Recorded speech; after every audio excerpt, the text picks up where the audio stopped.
Кочанскиот основен суд ја одби жалбата на обвинителството за промена на домашниот притвор со ефективен затворски притвор за инспекторите од УЈП, Драган Паунов и Дуле Димитриев, за земање подкуп и давање информации на синот на газдата Дејан Јованов на така нареченото кабаре Пулс во Кочани, за ненајавени контроли. Останатите осомничени вработени од УЈП Штип и Струмица се со определени мерки за предпазливост. Од судот не ги посочуваа деталите за одлуката.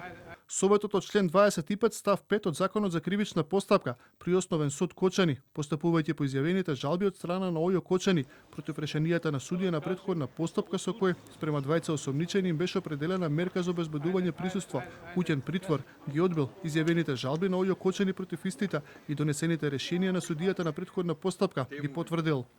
Одбраната на Драган Паунов, адвокатот Асмир Алиспахич за телевизија 24 смета дека постои селективност во делот на предлозите кои што се однесуваат на ваков вид кривични дела за предлагање и прифаќање мерки на обезбедување.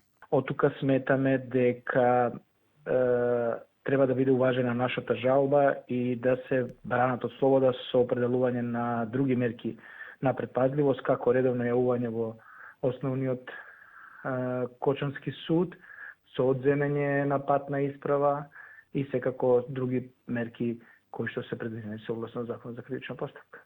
Претходно веде претседателката на Кривичниот суд Скопје Даниела Димовска. Сестрата на Драган Паунов реагираше и кажа дека нема никаква улога во тој предмет. Посочи дека не може и не смее да влие врз него. Туку како претседател на судот, незината работа е обезбедување услови за независно и непристрасно работење. Додека пак судењето за пожарот во Пулс почна минатата недела, а продолжува утре со воведни зборови на одбраната во судницата во КПУ Идризова. Судскиот процес го води судиката Диана Груевски-Лиевска, а на обвинителна клупа се над 30 лица, физички и правни лица.